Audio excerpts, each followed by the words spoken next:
السلام عليكم ورحمة الله وبركاته. سو dhawaada ardayda qiimaha leh waa macallin maxamed. maanta waxaan leenahay waa exercises ama maxay layliyo ku saabsan cashiradii aan hore soo qaadanay weegan oo dhan. Maani wala qabo qamiisan waxay noqon doontaa sidoo kale exercise noqon doontaa. Okay.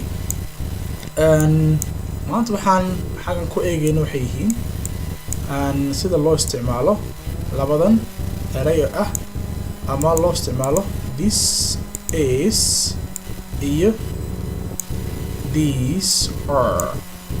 This is iyo these are. Complete with this is baad ku dhamaystiraysaa ama waxaad ku dhamaystiraysaa these are. Okay, meelahan bannaan ama waxaa galaya this ama waxaa galaya these. Marka aduu eeg kan maxaa geli karaya haddaad xasuusato mid waxa loogu talagalay wixii shayga singularka ama xabadda soo maaha, midna wax loogu talagalay ka jamca.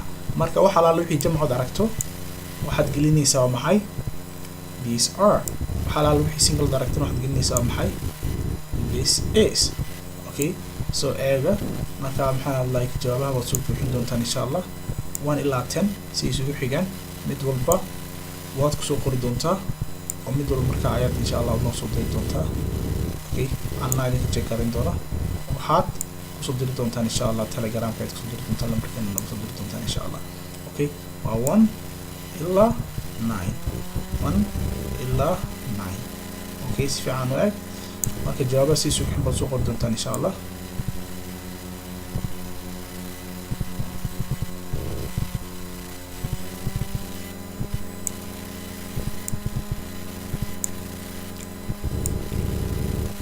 Okay, qaybteena labaad waa maxay exercise qaybta labaad ee noo xigta waxay noqon doontaa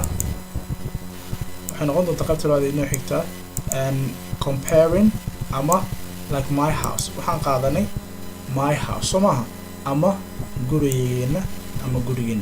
Okay, waxaad magacaabaysaa qolalkan shantan qol ee dhexe 1 2 3 4 iyo 5.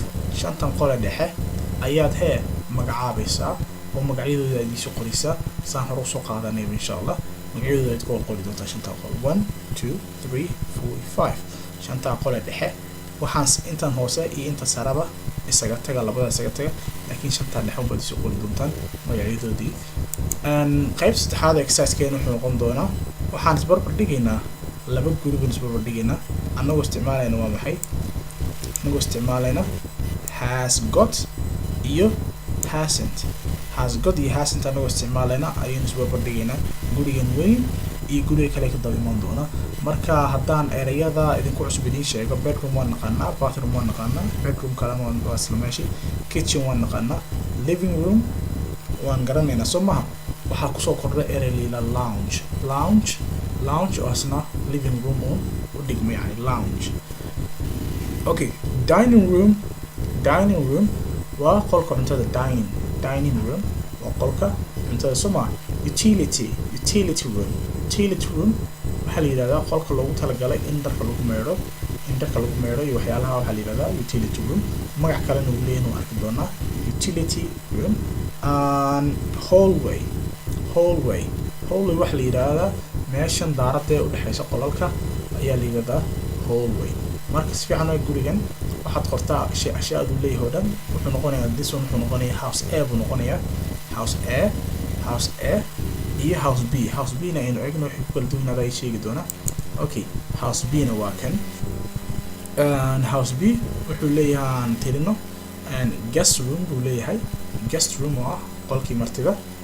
study oo ah meeshii wax lagu akhrisanayay ama maxaa la qolkii wax akhrista ama maktabadii qolkii maktabada ahaa. Okay, bathroom waan garanaynaa, bedroom waan garanaynaa soo ma. living room oo ah qolkii fadhigana waan garanaynaa. hall ama hallway oo ah meeshii daaradda ahayd. hallway iyo hall waa isku mid, waa daaradii. dining room waa qolkii cuntada. kitchen waynu wada garanaynaa oo ah jikada caadiga ahayd. games room ayaa kusoo biiray.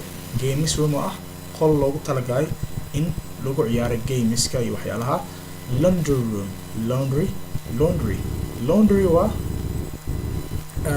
meesha dharka lagu meelo laundry waad aragtay baan umaleeyaa meelay ku qoran yihiin laundry hiblaayo ama maxaa ahaadeen maxaa laba daayada ama doobiilaha. Okay, laundry waxaa la yidhahdaa markaad dharka meeraysa waxaa la yidhahdaa laundry. meesha dhammaan waxay dhar lagu meero meel walba dhar lagu meero waxaa lagu yidhahdaa laundry room, qolkii dhar meeraysta.